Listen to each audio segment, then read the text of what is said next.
which is refreshing, especially since Hong Kong movies were made at such frequency as they were at this time. And wow, the wonderful Sonny Fang. On a serious note, do you think he has burn damage of some kind, or is I've never read that. I've just he's scarred obviously to some degree. Yeah. It looks like is it like maybe acne or acne scars or something? It just looks like acne scars. Yeah. It's quite pronounced around the cheeks. But definitely gives him his look. Yeah, look and love, and what a fantastic character act. And why don't you tell us a little bit about what there is to know about Sonny Fang, Tom? Yeah, I mean, Sonny Fang, aka Kong Fung, for the most part seems like an actor who picks and chose his parts with deliberation and consideration, as within a career spanning 30 years, he only appeared in 22 films. Yeah, sorry, Tom. Just force-feeding cocaine, I mean, this is gruesome, this mucus horror almost. It's like this is the first kind of like real brutality of the film. Look at those wide eyes. I know he's calm here. That's the advantage of Sonny, though. He is his calmness and his extreme behavior as well. It's very appealing to me. If there's someone born to play a villain, it's him. Fuck yes. It's just got the perfect face for it. He's been in comedies as we'll talk about. But go ahead, Tom. Yeah, I mean he was typecast as a villain down to his looks, and he racked up small parts as trial bosses, loan sharks, prosecutors, and I mean he's probably notable to most people as Boss Pie in Jackie Chan's Miracles. Yeah, he's very sick, even before he gets killed. I remember he moved very slowly in that movie. It seemed like he was sick, if I remember the movie correctly, Miracles. But regardless, he gets killed off quite quickly, and then Jackie becomes the new boss. I mean, that's the actor I wanted to sort of re-examine the most when doing research for this movie, Sonny Fang, and I don't know how familiar you guys were with him aside from Miracles. Could you even connect the name to the face first of all? No, not personally. No, not for research. No. But it's such a fantastic scarred face, and it works for him, and those intense eyes while we watch this intense fight action. Be shoved down the toilet. It's just unkind, man. Yeah. It's never funny. And so Felix Locke, obviously, he uses Jane as. Oh, by the way, back to Sonny Fang later. This is one of my absolute favorite beats by the director that we still not talked about, but we will. Guk Gao Lung. Simple moments like this with, obviously it's a dolly, camera on a dolly, moves about 45 degrees. Here's the character beaten up mentally and physically, and he looks at the greatest memory between him and Kathy Chow's character. And it's not to be taken lightly how difficult it is to evoke audience's emotion via a quiet moment like this. It requires to establish it well. I think it's a tape fault of some kind here because the scene repeats actually a bit, but regardless, it gives us time to speak of it a little bit more. And I think it's dramatic beats that are really tough to convey, because what we think when we think of the piano, we remember it as a likable stretch of the movie. It sort of triggered their day together, their great day together, and now all of that's kind of being destroyed slowly but surely. Essentially only the piano is whole. Because it still plays, if I remember the movie correctly. It's not like it's gone out, the actual song within it has, broken or anything. And I mean, to talk about your heart sinking as well in terms of a scene like that, you know what I mean?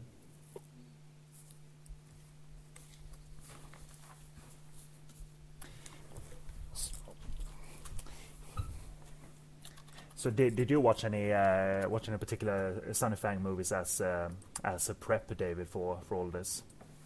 No, I mean, I've seen him in a couple of things, but he's not someone I'm overly familiar with. I mean, it's just in this at least, in this film that I know, he's really, really, just spot on. He's entirely convincing. It's, which he needs to be that in that role particularly. You need someone who's really strong and just really, you can buy him, buy him as the boss, completely, and you do. It's just, it's a pitch perfect performance. Yeah, as I said, I really wanted to rewatch a lot of his movies, and I did. Especially one of the greatest ones is Thunder Cops 2 with Stephen Chow and Sandra. Not a comedy. Even Jeff Lau directed it, but fucking hell, that was a dark Jeff Lau film, and no doubt he's a mean ass over the top villain there, Sonny Fang, wielding big fucking guns, and being very gleeful in a Joker kind of way, from Batman.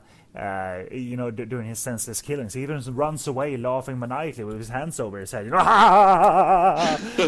And he's also in one of his greatest roles that I rewatched also is in Stefan Yip's Missing Man with Joey Wong and Alex Mann. He has a very crucial part as part of the mystery in that thriller. I won't reveal what it is. A very underrated gem, a straight thriller, very well told thriller.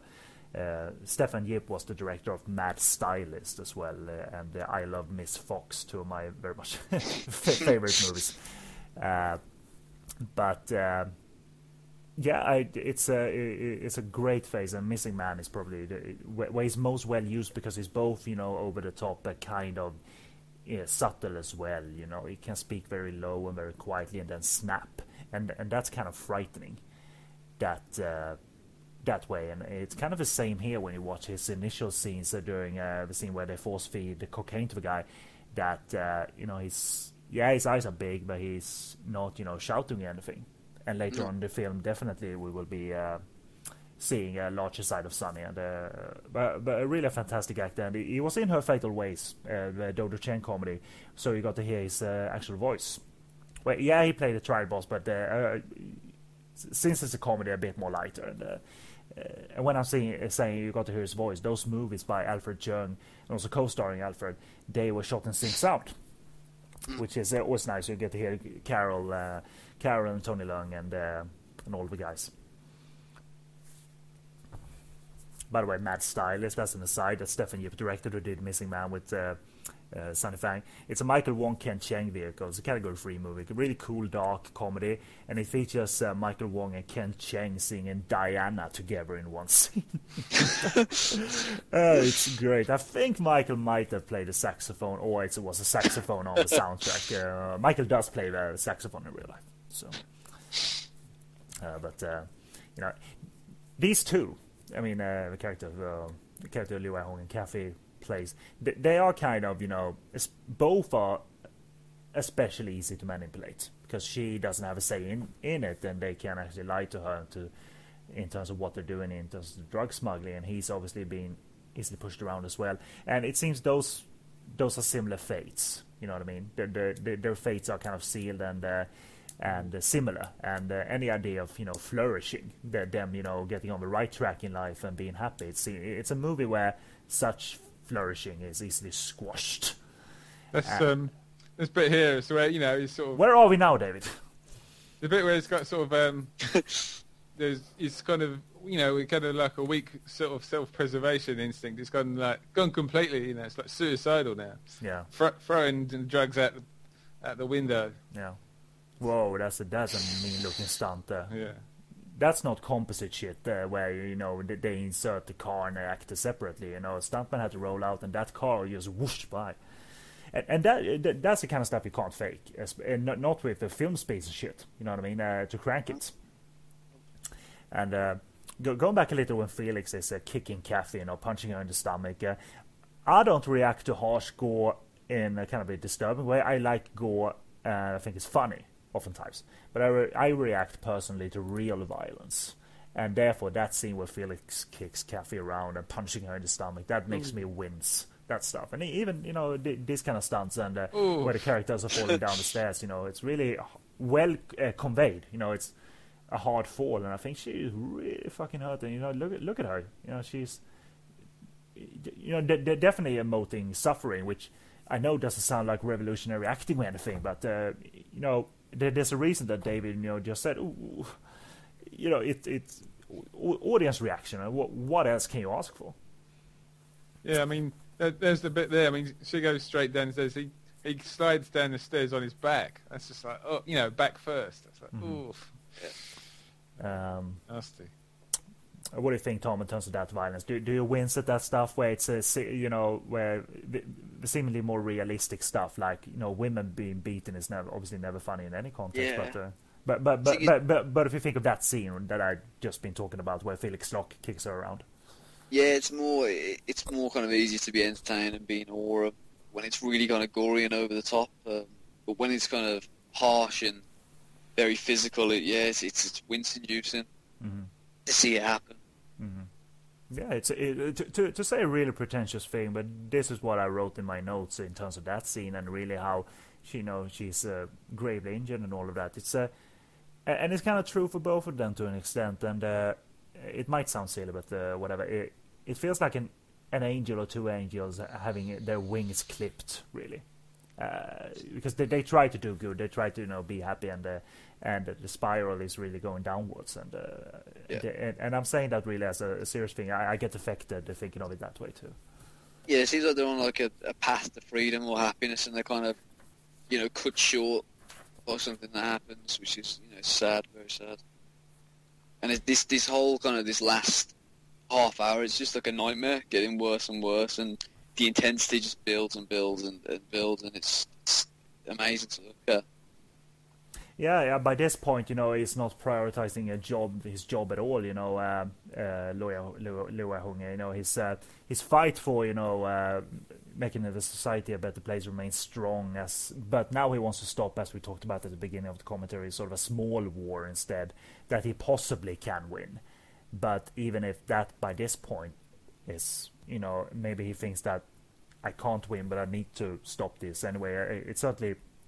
If it doesn't ring true now, it definitely rings true later when he's just an animal, and it's just nothing matters anymore. Just take out one of many drug traffickers and triads and vicious triads, and thinking ahead of the consequences in terms of the law. What law are they obeying? So why should I? And out of all things, I thought of Giant Fat in A Better Tomorrow. Not that he looks like him, but obviously the patch of his head and a little bit over his eye. That was kind of reminiscent of A Better Tomorrow, because it's a classic character image of Giant Fat. One of the action sequences in A Better Tomorrow in the garage is Giant Fat still with still he has it all up till the end of the film, that after being viciously beaten, he still has that over his face. So it's never too bad to evoke classic imagery, but it's not done in an obvious way, though. No. And certainly this movie doesn't feel like a better Tomorrow, even when you get to the action, No. But I was thinking, the English title of the film, I think, is very well thought out, and that doesn't happen a whole lot. If you think about it, nobody's hero. Who cares?